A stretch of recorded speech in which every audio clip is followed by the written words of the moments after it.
Daoism and Confucianism by René Guénon.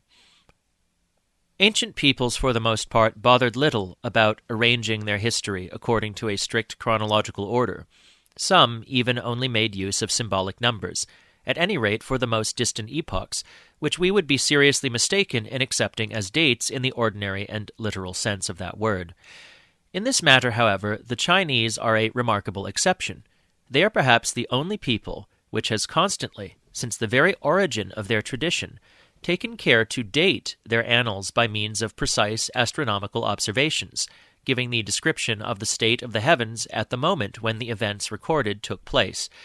We can then be more definite in what concerns China and her ancient history than in many other cases. We know in this way that the origin of what may be called the Chinese tradition goes back to about 3,700 years before the Christian era. By a rather strange coincidence, this same epoch is also the beginning of the Jewish era, but in the latter case it would be difficult to say what event really marks this starting point.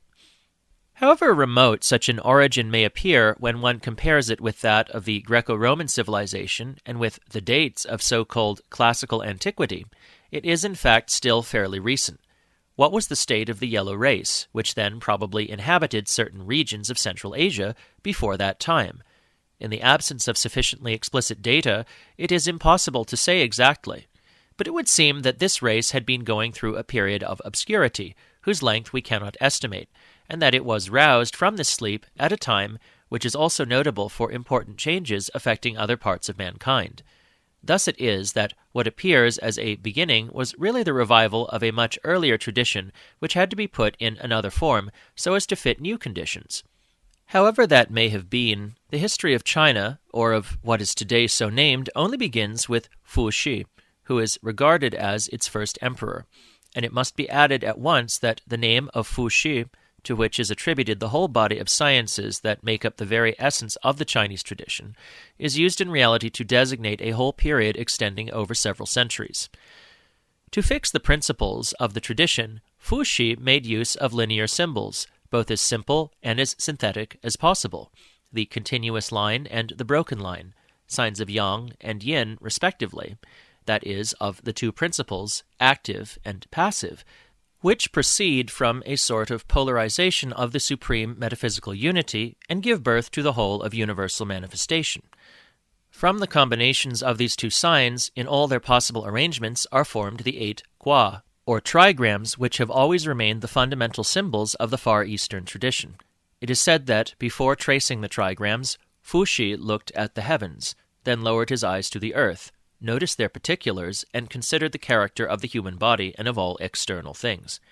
This text is especially interesting in that it contains the formal expression of the Great Triad, heaven and earth, or the two complementary principles from which all beings spring, and man, who, partaking by his nature of both, is the middle term of the triad, the mediator between heaven and earth. It is perhaps necessary to explain that the true man is here referred to, that is, he who, having reached the full development of his higher faculties, can help heaven and earth in the maintenance and transformation of all beings, and, by means of this, form a third power with heaven and earth. It is also said that Fushi saw a dragon come out of the river, uniting in itself the powers of heaven and earth, with the trigrams inscribed on its back, which is another way of expressing the same thing symbolically. The whole tradition was thus at first enveloped essentially, embryonically as it were, in the trigrams, these symbols containing in themselves all sorts of possible meanings. It only remained to make all the necessary developments, God in the realm of pure metaphysical knowledge itself, and in that of its different applications to this world and to humanity. To this end, Fushi wrote 3 books, of which only the last, Yijing, or Book of Changes, has survived to our day, and the text of this book is still so synthetic that it can be understood in many senses, all in perfect agreement one with another, according to whether one keeps strictly to the principles themselves or applies them to this or that definite order. Thus, besides the metaphysical sense, there are a number of contingent applications, not all of the same importance, which make up so many traditional sciences. In this way it can be applied to logic, mathematics, astronomy, physiology, social organization, and so on. It can even be applied to divination, which, as a matter of fact, is looked upon as one of the lowest, and the use of which is left to wandering jugglers. Moreover, it is characteristic of all traditional doctrines that they contain in themselves, from the very beginning, the possibilities of all conceivable developments, including those of an untold variety of sciences which the modern West has not the slightest idea of, and also the possibilities of all the adaptations which might be required by later circumstances. There is thus no reason to be surprised that the teachings which were contained in the Yijing, and which according to Fushi himself were drawn from a past so remote that it is very difficult to date it, should have become, in their turn, the common basis of the two doctrines by means of which the Chinese tradition has continued down to our times, and which, at first sight, on account of the wholly different realms which they refer to, seem to have no point of contact, namely, Daoism and Confucianism. What were the circumstances which, after about 3,000 years, made a readaptation of the traditional doctrine necessary? Not as regards the basis, which always remains strictly the same, but the forms in which this doctrine is, as it were, embodied. This again is another point which it would no doubt be difficult to unravel fully, for such things in China, as well as elsewhere, leave hardly any traces in written history, where external results are much more apparent than deep-rooted causes. In any case, what seems certain is that the doctrine, such as it had been formulated in the period of Fushi, had ceased to be generally understood in its essentials, and doubtless also the applications of it which had been made in the past, notably from the social standpoint, no longer corresponded to the living conditions of the race, since these must have been greatly altered in the interval. It was then the 6th century before the Christian era, and it is to be noticed that considerable changes took place among almost all peoples in that century. So it would seem that what happened at that time in China ought to be attributed to a cause which, hard to define though it may be, nonetheless affected the whole of mankind. What is strange is that this 6th century can be considered, in a very general way, as the beginning of the so-called historical period. When one wishes to go farther back, it is impossible to fix an even approximate chronology, save in a few exceptional cases, as, for instance, that of China. Starting from this epoch, on the other hand, the dates of events are fairly exactly known everywhere. This is assuredly a fact worth considering. Moreover, the changes which then took place presented different characteristics according to the different countries. India, for instance, saw the birth of Buddhism. That is the beginning of a new tradition, though it must be borne in mind that the mission of the Buddha was clearly not intended to replace Hinduism. In China, on the contrary, it was strictly in the line of the old tradition that the two new doctrinal forms which are named Daoism and Confucianism were constituted. The founders of these two doctrines, Lao Tzu and Kongzi, whom the West has called Confucius, were, as a matter of fact, contemporaries, and history informs us that they met one day. "Hast thou discovered Tao?" asked Lao Tzu. "I have sought it 27 years," replied Kongzi, "and I have not yet found it." Whereupon Lao Tzu gave his visitor these few precepts. "The sage loves obscurity. He does not throw himself at every comer. He studies times and circumstances. If the moment is propitious, he speaks. Otherwise, he keeps silent. Whoever possesses a treasure does not display it before the whole world. In the same way, one who is truly a sage does not unveil his wisdom to the whole world. That is all I have to say to thee. Make what profit thou canst out of it." On returning from this interview, Kongzi said, "I have seen Lao Tzu. He is like the dragon. As for the dragon, I know not how it can be borne by winds and clouds and raise itself to heaven." This anecdote, related by the historian Sima Qian, perfectly states the respective positions of the two doctrines, or rather of the two branches of doctrine into which the Far Eastern tradition was to be divided from that time onwards, the one containing essentially pure metaphysics, to which are added all the traditional sciences whose scope is strictly speaking speculative, or rather cognitive, the other being confined to the practical domain and keeping exclusively to the realm of social applications. Kongzi himself admitted that he was not born to knowledge, that is, that he had not attained to metaphysical and supra-rational knowledge, which alone can be called transcendent. He knew the transcendent symbols, but he had not fathomed their deepest meaning. That is why his work was necessarily limited to a particular contingent domain, the only one within his reach, but at least he was careful not to deny what lay beyond his understanding. In this his later disciples did not always imitate him, and some of them, by a defect which is not uncommon among all kinds of specialists, proved themselves narrowly exclusive, and this brought on their heads retorts of a biting irony from the great Taoist commentators of the 4th century BC, Liezi, and more especially Zhuangzi. It must not be inferred, however, from such disputes that Daoism and Confucianism are rival schools, which never was the case and never can be, since each has its own realm, entirely distinct from the others. Their existence side by side is thus perfectly normal and regular, and, in some respects, their difference corresponds fairly exactly to what, in other civilizations, would be the difference between spiritual authority and temporal power.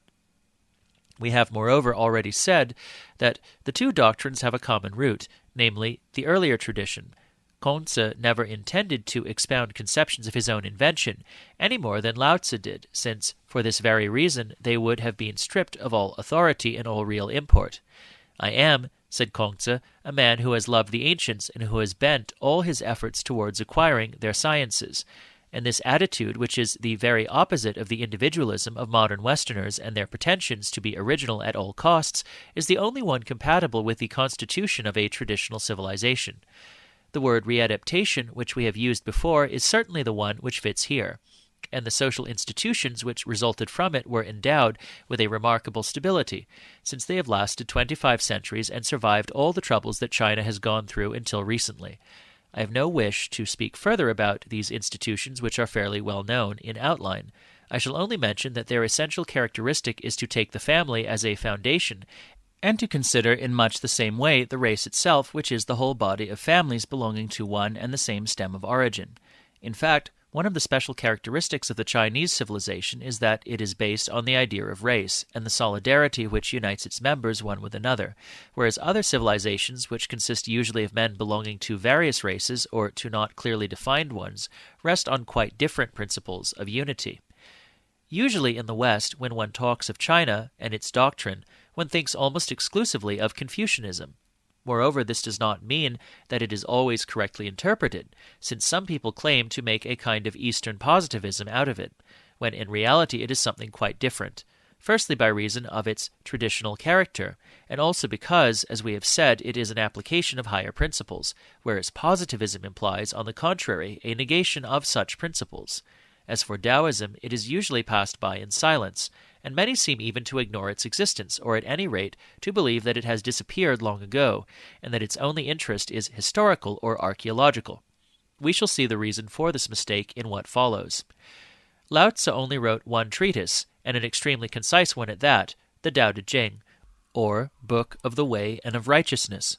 All the other Taoist texts are either commentaries of this fundamental book, or more or less late editions of certain complementary teachings which had at first been purely oral. Tao, which is translated literally by way and which gave its name to the doctrine itself, is the supreme principle, viewed from a strictly metaphysical standpoint. It is at once the origin and the end of all beings, as the ideographic character which represents it clearly indicates. De we prefer to translate by righteousness rather than virtue, as it is sometimes rendered in order not to seem to give it a moral meaning which is in no sense to be found in the outlook of Taoism. This virtue is what one might call a specification of Tao with respect to a definite being, such as, for instance, the human being.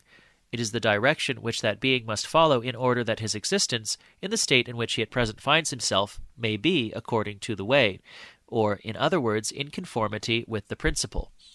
Thus, Lao Tzu starts in the universal order and then descends to an application. But this application, though made particularly to the case of man, is never made from a social or moral standpoint. What it has in view is never anything other than the connection between the individual and the supreme principle, and thus we never leave the realm of metaphysic. Moreover, it is not outer action that Taoism deems important.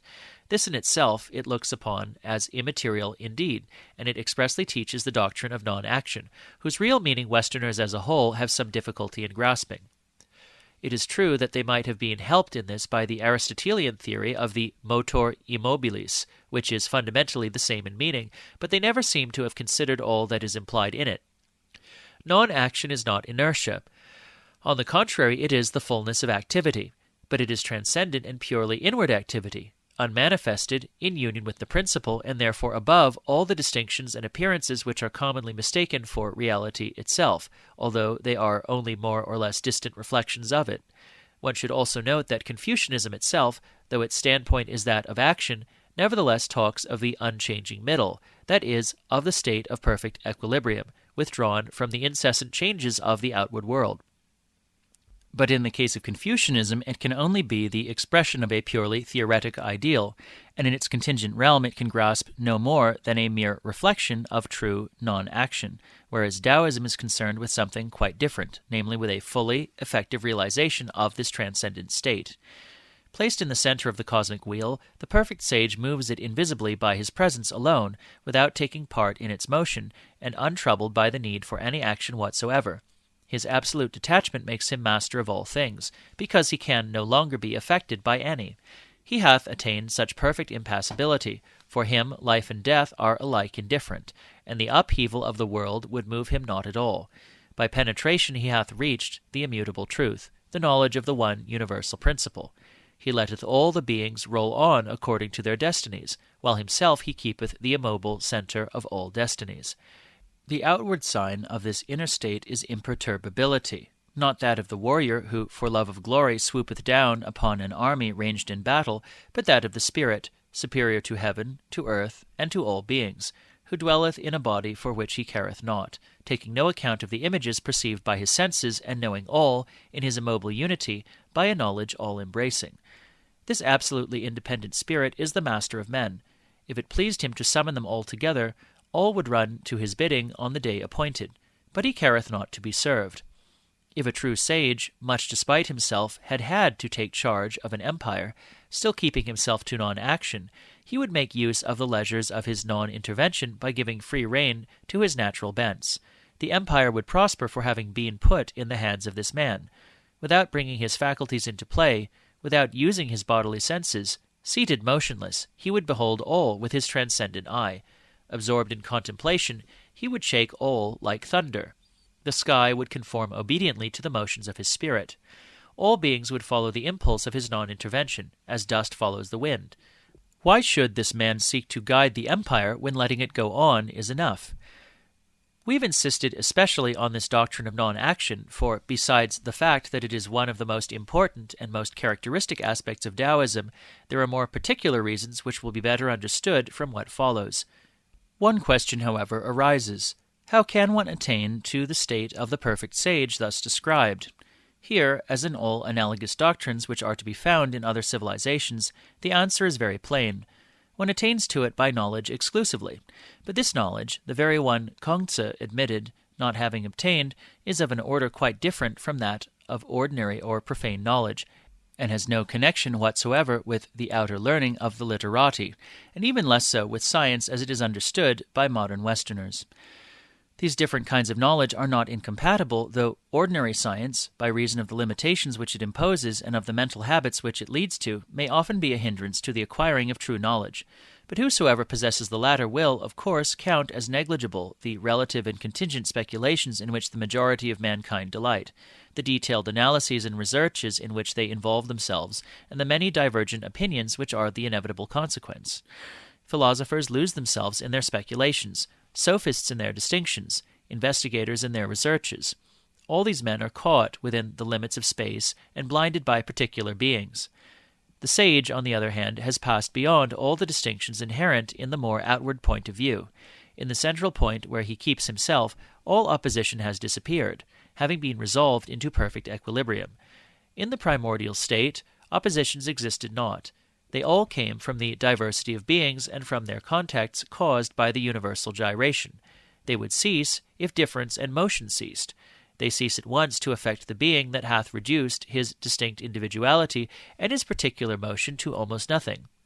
This being entereth no longer into conflict with any being else, for he is established in the infinite, withdrawn in the indefinite.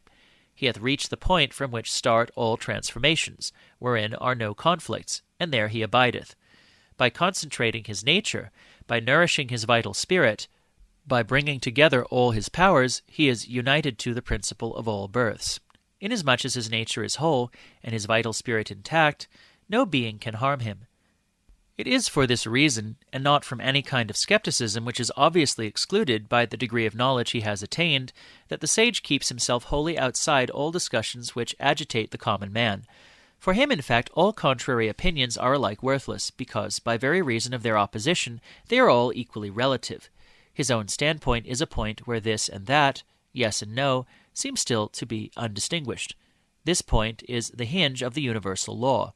It is the immobile center of a circumference on whose contours all contingencies, distinctions, and individualities roll, whence one sees only one infinity which is neither this nor that, neither yes nor no.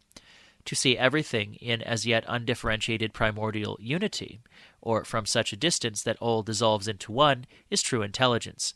Let us not busy ourselves with distinguishing, but let us see everything in the unity of the law. Let us not argue in order to get the better, but let us use towards others the method of the monkey trainer. This man said to the monkeys he was training, "I will give you 3 taros in the morning and 4 in the evening." But not one of the monkeys was satisfied. "So be it," said he, "I will give you 4 in the morning and 3 in the evening." All the monkeys were satisfied. Thus, not only did he satisfy them, but also he gave them only the 7 taros a day which he had intended for them in the first place. Thus doth the sage. He saith yes and no, for the sake of peace, and remaineth quiet at the centre of the universal wheel, indifferent as to the direction of its turning. We need scarcely say that the state of the perfect sage, with all that it implies, on which we cannot dwell here, is not attainable all at once, and that even degrees lower than it, which are, as it were, so many preliminary stages, are only accessible at the cost of efforts which few men are capable of. Moreover, the methods used to this end by Taoism are particularly difficult to follow, and the help which they give is much more restricted than what is found in the traditional teachings of other civilizations, such as, for example, that of India. At any rate, they are almost impracticable for men belonging to races other than the one that they are specifically adapted for. Even in China itself, Taoism has never been very widespread, nor has it ever sought to be, having always abstained from propaganda. Its very nature imposes this reserve on it. It is a very closed and essentially initiatory doctrine, which, as such, is only destined for an elect, and which cannot concern everybody without discrimination, for not all are fit for understanding it, and still less for realizing it. It is said that Lao Tzu committed his teaching to 2 disciples only, who themselves made 10 others. After having written the Tao Te Ching, he disappeared towards the west. Doubtless he took refuge in some almost inaccessible retreat in Tibet or the Himalayas, and, says the historian Sima Qian, no one knows how or where he finished his days. The doctrine which is common to all, and which all must study and put into practice according to their capacity, is Confucianism, which includes all that has to do with social relations, and is therefore quite sufficient for the needs of everyday life. However, as Taoism stands for the principial knowledge from which all the rest is derived, Confucianism is only an application of it to a contingent order, being thus by its very nature subordinate to it. But this is something which the masses have not to bother themselves about, and which they may not even suspect, since only the practical application comes within their intellectual scope, and in these masses we must here include the vast majority of Confucianist literati as well. The actual separation between Taoism and Confucianism, that is, between the inner and the outer doctrines, is one of the great differences, those of form not being here taken into account, which exist between the Chinese and Indian civilizations. In the latter case there is only one body of doctrine, namely Brahmanism, including at the same time the principle and all its applications, and from the lowest to the highest degrees there is, as it were, nowhere a break in the continuity. This difference can be accounted for in large part by the mental conditions of the two peoples.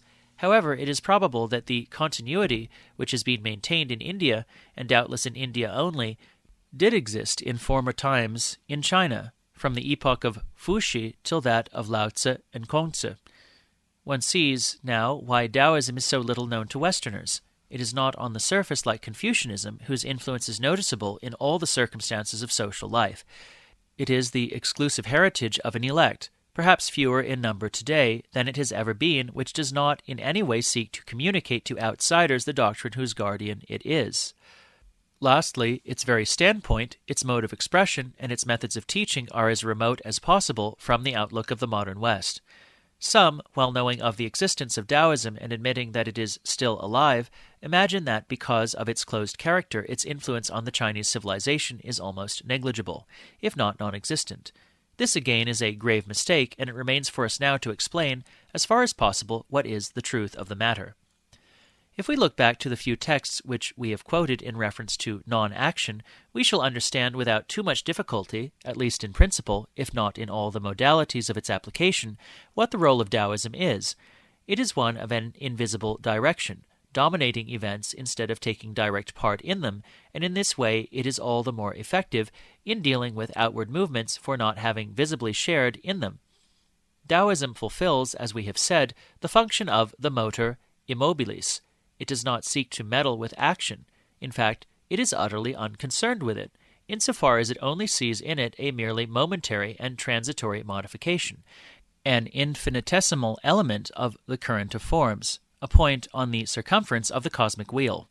It may rather be considered as the nave around which that wheel turns, the law by which its motion is regulated, without ever having purposely to interfere in it in any way. All that is involved in the revolutions of the wheel changes and passes.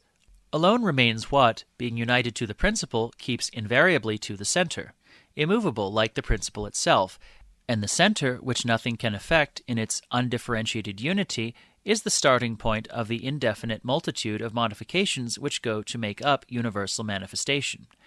Since the perfect sage is the only being who has actually reached the center, what we have just been saying, in all that it implies about this state and function, only concerns the supreme grade of the Taoist hierarchy.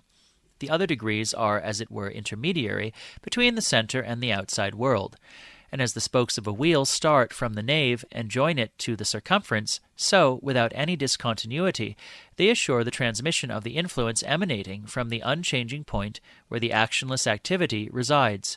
The word influence, not action, is the correct one here. One might also speak of an action of presence, and even the lower degrees, though very distant from the fullness of non-action, nevertheless partake of it in a certain way. Besides, the means by which this influence is communicated necessarily escapes those who only see the outside of things. They would be as unintelligible to the Western mind, and for the same reasons, as are the methods by which admittance is gained to the various degrees of the hierarchy. It would thus be quite useless to insist on what are called temples without doors, and colleges where no one teaches, or on the constitution of organizations which have none of the characteristics of a society in the European sense of the word, and which have no definite outward form and sometimes not even a name, yet which nevertheless make bonds between their members, at once the most effective and the most indissoluble that can exist.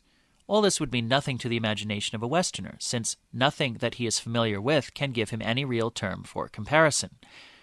It is true that, as it were, on the fringe of Taoism, there do exist organizations which seem less incomprehensible since they are engaged in the domain of action, though they are far more secret than all the Western associations which lay any claim, whether justified or not, to possessing such a character. These organizations have generally only a temporary existence. They are formed with a special end in view, and they usually disappear without leaving any traces as soon as their mission has been accomplished. They are in fact only emanations of other, higher and more permanent organizations from which they obtain their true guidance, even when their apparent leaders are entirely outside the Taoist hierarchy.